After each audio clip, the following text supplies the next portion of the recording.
pioneer of eco-architecture and sustainable market planning in the country, an architect, interior designer, and an urban planner, none other than Architect James Jao. Good afternoon, Architect James. How are you? I'm good. So to begin with, whose work inspires you as an architect? There are three architects in the world that I look up to. First, the local architects, of course, is our national artist, Leandro Daxing. So even still I was in college, I already began research on his works, starting with the Cultural Center of the Philippines and all the other iconic buildings he has put up at the Cultural Center of the Philippines complex. And next is the father of modern architecture, Lloyd Wright. I delved deeper into his work, particularly the Falling Waters in Pennsylvania. So that is one of the most iconic projects that he has ever built. And lastly, I look up to Le Corbusier. In fact, a year ago I went to Chandigarh in India to visit some of his iconic masterpieces built years ago, and still I love the way he did the juxtaposition of architecture, the poetry of space, and surprisingly, cross-ventilation. He did a lot of passive cooling way back then.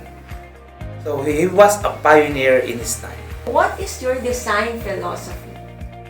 My design philosophy has changed over the years, and recently I have used statement that architecture must satisfy the longing to soar, which means whenever we do a design, it should come from our gut feeling to express ourselves in terms of architecture and design, and to satisfy the client as well in terms of their spatial need. But at the end, it gives a statement without saying a word. What are the current challenges, limitations being faced by an architect today? Over the years, the practice has evolved, and the most critical issue now is the design-build practices that's happening, particularly from the builders themselves who are offering free services, which I think it's a blow to the profession, because we are supposed to be the master designers and master builder. We create space, structure, and livable edifice for humanity, not just for profit. What is your proudest achievement? I think my most iconic project that I have done is the Ecohouse, which I completed in 2013. And it has been featured in broadcast media, local, like Rated K. It has become the cover of Blueprint magazine in 2013 as well. It's a 3,800 square meter floor area house, but then it speaks something of green architecture, passive cooling, and of course, iconic design. We know you very well that you are the proponent of the Ecohouse in the Philippines. When did you realize that you want to build something with green building technology?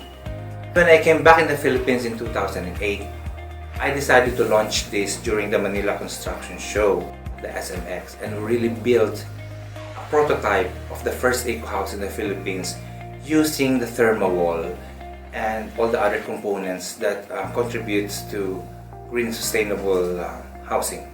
What medium do you normally use for expressing your designs outdoors? Since then, I've become a modernist. So I would like to express my design in terms of modernity. So I look forward to materials that comes from the natural form, but expressed in modern aesthetics. So it can be a natural stone, it can be a synthetic stone, but yet the way it is juxtaposed into the architecture should be modern. What are the up-and-coming trends for designers and architects? I'm one of the architect designer who don't follow trends. So for me, it's always a matter of research. You research in what is available material in the market, because every now and then you attend trade shows, you attend exhibitions, and you will all see this in the market. And once you look at the product, you would know how to interpret that product into your project. So at the end, it's a matter of taste. Where is the industry headed? The industry is headed to modernism and minimalism because first and foremost now is people would want to use material that are easy to maintain and that it will last a long period of time. What advice can you give to young architects now? First, of course, you must have a hunger for knowledge. You can be influenced, you can be inspired, but please try to create your own design aesthetics.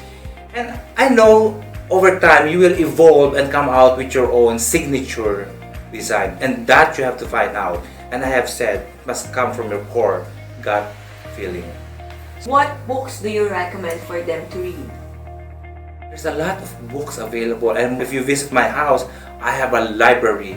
So if you Google Jao EP.04, you will see my house featured with the library full of books.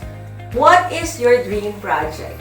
Of course, my dream project as an architect is to create an iconic landmark tower and to create an eco-town that is very sustainable. Do you ever use Wilcon Home Depot products in your project? Of course, definitely. Wilcon for me is always a destination, especially when it comes to finishing and of course even furnishing. And then you also have the different finishes like stones, marble and granite. It's always a journey.